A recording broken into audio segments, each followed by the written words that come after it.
ایک انسان آتا ہے پھٹے پرانے کپڑے پہنے، عام سی شکل کا انسان، اور وہ مولانا سے پوچھتا ہے مولانا یہ کیا پڑھا رہے ہو آپ؟ تو مولانا کا رسپانس تھا کہ آپ کو کیا لینا ہے اس سے کہ میں کیا پڑھا رہا ہوں؟ اور پھر مولانا کے سامنے وہ میریکل ہوتا ہے کہ ان کی آنکھ کبھی ایسے نہ کھلتی جب دل کی آنکھ کھلتی ہے، اور وہ مولانا کے سامنے کتابیں پڑھی، ان کو اٹھا کے وہ بزرگ تالاب میں ڈالتے ہیں، اور مولانا پھر غصہ ہوتے ہیں، کہتے ہیں یہ تو نے میرے ساتھ کیا کیا؟ میری زندگی کی ساری محنت ایک لمحے میں تو نے پانی میں پھینک دی۔ تو وہ کہتے ہیں کہ گھبراؤ نہیں، ہاتھ ڈالتے ہیں پانی میں، وہی کتابیں اور ان سے مٹی نکل رہی ہوتی ہے، جھاڑ کے مولانا کے سامنے رکھ دیتے ہیں، اور مولانا کہتے ہیں یہ کیا ہے؟ پھر کہتے ہیں یہ وہ ہے جو تو نہیں جانتا۔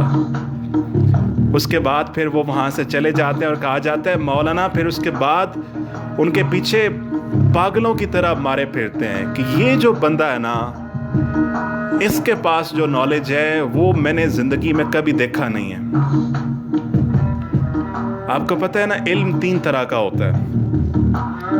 ایک آرڈنری علم جو ہم اسکول میں حاصل کرتے ہیں، ایک وہ علم جو ریسرچ سے حاصل ہوتا ہے، اور تیسرا ڈیوائن علم ہوتا ہے۔ اور یہ وہ علم تھا جو مولانا کی لائف میں شمس تبریز کی انٹری سے ہونا تھا،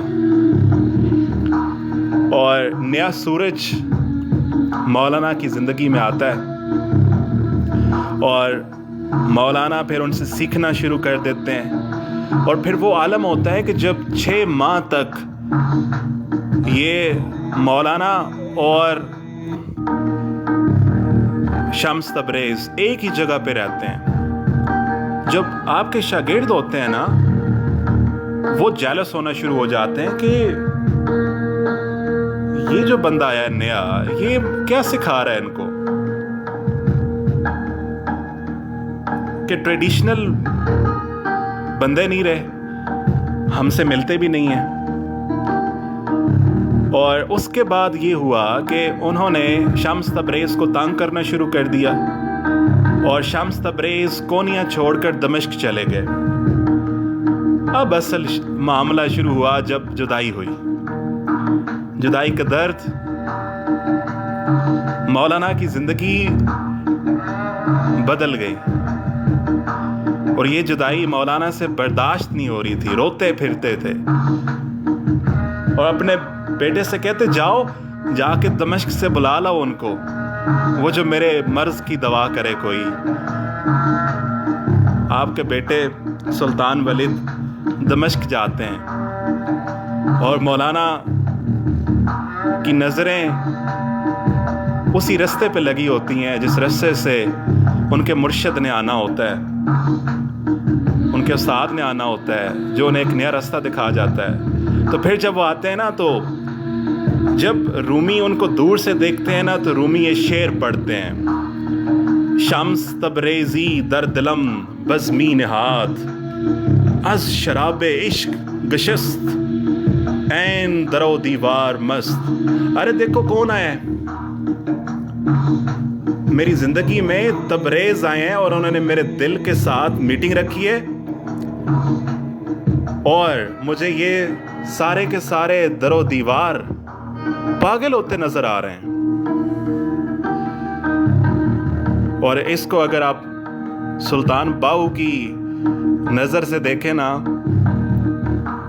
اے تن میرا چشمہ ہووے مرشد ویکھ نہ رجاں ہوں، لوں لوں دے مڈ لکھ لکھ چشمہ، ایک کھولاں ایک کجاں ہوں، اتنا ڈٹھیا صبر نہ آوے، اور کتے ول بچاں ہوں، مرشد دا دیدار باہو لاکھ کروڑاں حجاں ہوں۔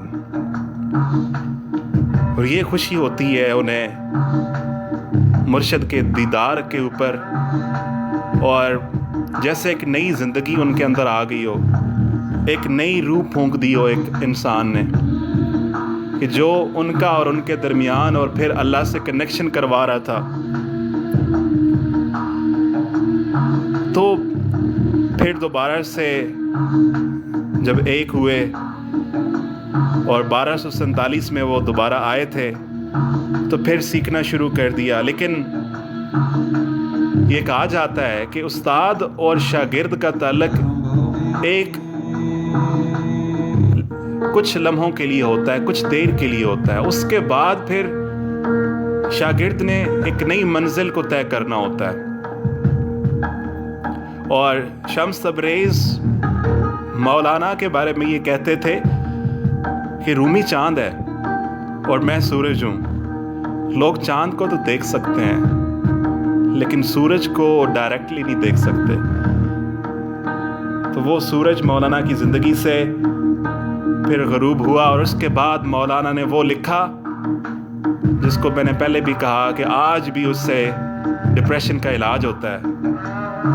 مثنوی مولوی مانوی ہست قرآن در زبان پہلوی, کہ بھائی پرشین میں قرآن کی ٹرانسلیشن ہے وہ لکھ دیا.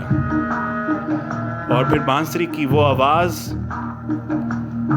وہ مولانا کو امر کر گیا. اور جب مولانا اپنی زندگی کے آخری لمحوں میں تھے, موت کا وقت قریب آیا, تو آپ کے جو سارے کے سارے شاگرد تھے وہ رو رہے تھے. تو مولانا نے ان سے کہا کہ سنو, جب میرا جنازہ دیکھو نا تو یہ نہ کہنا واٹ اے سیپریشن, کیا جدائی ہے. ارے میرا تو وہ وقت آ گیا جب اپنے محبوب سے ملنے جا رہا ہوں میں, اور سورج کے غروب ہونے کا کیا غم ہے. اور یہ تو وہ سیڈ تھے مولانا جنہوں نے پھر ابھرنا تھا دنیا کے سامنے, اور ان کی تھاٹ نے زندہ رہنا تھا. اور ان کی تھاٹ ہمیں مثنوی مولوی مانوی کی شکل میں ملتی ہے. اور مولانا آج بھی زندہ ہیں, اور آج بھی وہ کئی دلوں میں زندہ ہیں اور ہمیشہ رہیں گے. ایک ان کی کوٹیشن مجھے کمال کی لگتی ہے. اگر آپ نے اپنی پاسٹ سے نکلنا ہونا, ماضی سے نکلنا ہونا, ماضی سے چھٹکارا حاصل کرنا ہونا, تو مولانا کی اس تھاٹ کو پڑھ لیں. مولانا کہتے ہیں کہ درخت کی طرح بنو, اس درخت کی طرح بنو جو اپنے مرجھائے ہوئے پتوں کو گرا دیتا ہے اور پھر نئے پتے اس کے اوپر آتے ہیں. تو ہم اپنے اندر کی جو کشمکش ہمیں رہتی ہے, ہم تھاٹ سے لڑتے رہتے ہیں, یہ کبھی ختم نہیں ہوتا.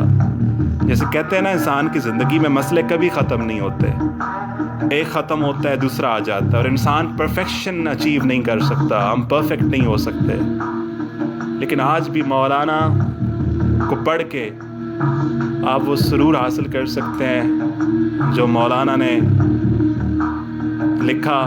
اور پھر مولانا کے اوپر اتنا کام ہوا ہے, اگر آپ پڑھیں آپ حیران ہو جائیں.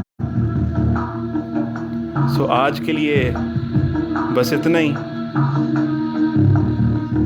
اور آخر میں مولانا کی تھاٹ کے ساتھ ہم کنکلوڈ کریں گے. If all you can do is crawl, start crawling.